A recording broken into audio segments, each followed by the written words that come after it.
welcome at this center. Yeah, it feels good. I love this room. It reminds me of a lot of good times, so it's good to be back. So how has the short break been since Wimbledon and heading here? Yeah, short break, but I'm happy for it because I played a lot of matches this year where I had to, wait 3 weeks to play and they just don't get any momentum. So I'm hoping that, I'll be able to keep my momentum and be able to just continue to play well. After such a great performance at Wimbledon, you must be pretty high on confidence. Have you set some new goals? Obviously, you're excited about the Olympics and being here. And did you kind of sit down and reassess after such a performance like that? Reassess, of course, I just want to continue to play well. No match is guaranteed. So I'm doing my best to just be focused. Every match I played at Wimbledon was very well contested. And definitely well earned. So I know I have to earn it. What's the objective? What is your assessment of how you held up physically? Yeah. As far as how you look back and see, how did you hold up physically playing all those matches with your delays of doubles and singles? Are you pleased with the way you came out of that? Yeah, I mean, the double was a lot, but it's what we wanted.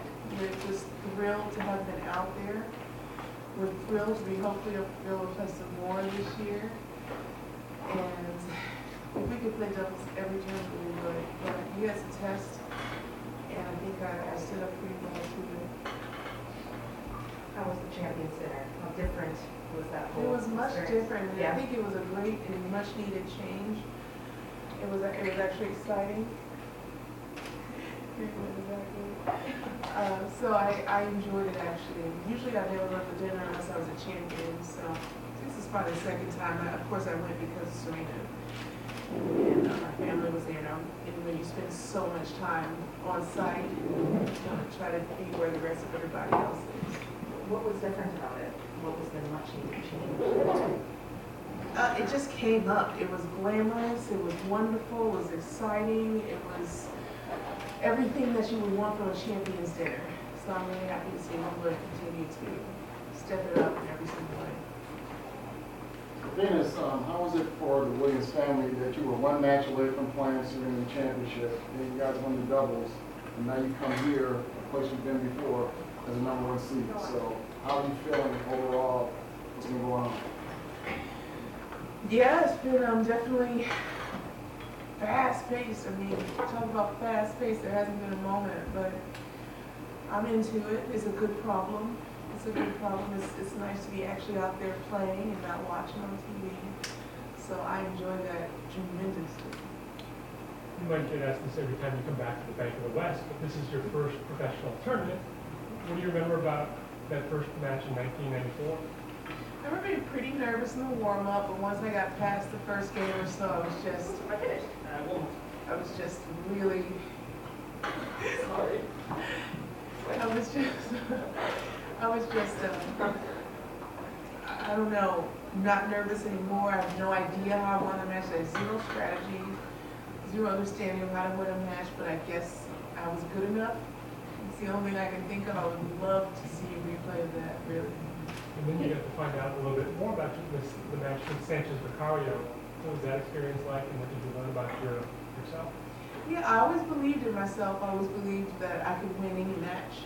But I didn't know how to win that match, especially when you pretty much almost won the match and then you don't win another game. I remember more than anything, she took a bathroom break, and after that I never won another game. So it was a good strategy from her against a youngin. And after a while, though, I got the hang of it. Venus, there's been a lot of talk, positive talk about how much you've matured since you started playing tennis. How would you say you've matured at this level of play on court and off court? Well, I'm pretty much the most mature on tour. There's not a lot of people older than me. But I take that as a compliment because I love being out here. And it proves that you don't have to go until you're good and ready. So when I'm good and ready, I'll be gone, but now is not the time. And what would you say are the highlights and challenges regarding playing singles versus playing doubles and vice versa? Singles is something I prepare for a lot. Doubles is something we don't prepare for a lot. So a lot of times we'll just walk out there and play.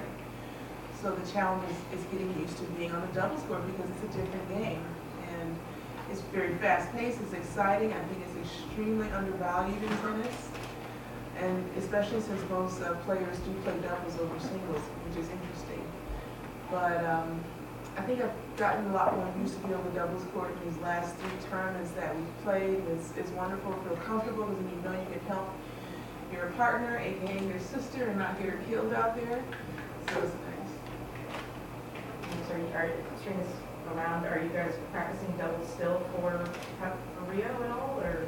Yeah, we had a little dove practice this morning. It was like impromptu, and it felt good. And whenever we get out there, we get so much better. And of course, Rio's on our mind, and we got great results in the Olympics, but we know that's not a given, so we'll be focused, and I'm going to rely on her a lot, and hopefully we can just be relaxed. So I'm sure if we're relaxed, we can just knock out. Does it get more intense every time you come here? The fact that you have been a 2-time finalist, 7-time finalist, 2-time champion here, that you've won it after 6 years back? Yeah, you know, I come here as often as I can. If I could come here every year, I absolutely would. It doesn't always work out with the schedule, but this year it has, and I wanted to play as much as I could of the U.S. Open Series before Rio got here, so it was important for me to play this date. And it's nice to know that I've been, you know, either in the winner's circle or very close to it a number of times. It makes you feel very relaxed on the court. Because every Olympic, I've talked to the players of the Olympics, is very different. Like it's never like the same experience, I guess. So, I mean, what is that difference really about? Is it because the organizations are different, the cities are different, different time, place? Like why do they differ so much? And Yeah, experience. I think just in general, going to a different part of the world. I mean, the United States is different than France, so you're automatically going to get this whole different vibe and a whole different way of doing things. So definitely going to Rio. I've never been. I've heard a lot of great things about Brazilians in Brazil. So I don't know what to expect. I have my eye on the ball. Hopefully most of the time I don't have to worry about anything else. are you still planning to stay through like closing ceremony and have like a full Olympic experience? I would love to be in closing ceremonies, and I would love to see another event. Those are 2 of the things that I'm looking forward to after the tennis event. So Serena said that she was really inspired by LeBron's performance to win the championship in Cleveland. How does that affect you since you used to be in Miami, down in Florida with you guys? I don't watch a lot of basketball, but I think what he did was incredible. Wow. Against a team that was almost unbeatable. That's sport though. That's why you always have to play. Because you can look at the paper and look at the numbers, but that's why they play the match, because you never know what's going to happen. The next victory, or tournament victory, will be the 50th of your career. Does that number mean anything to you? I'd love to reach that. I'd love to go past that. I'd love to reach it here. I think there's 28 other players who have something to say about that. So I've got to just try to one by one. Last question? I just want to know what your dog's name, the age, and the breed. Yeah, Harold, wherever he went. He's 9. He was an impulse buy. He saw him and he got him one day. He's a Havanese. He loves to sit in corners. He loves to travel. He loves his Aunt Serena. He loves to eat and toys. That's his life. And I guess Steph Curry usually brings his daughter to the press conference, or you're in the Bay Area, so you might as well bring someone else to accompany you. Yeah, I haven't had that daughter yet. So. I have a son, Harry.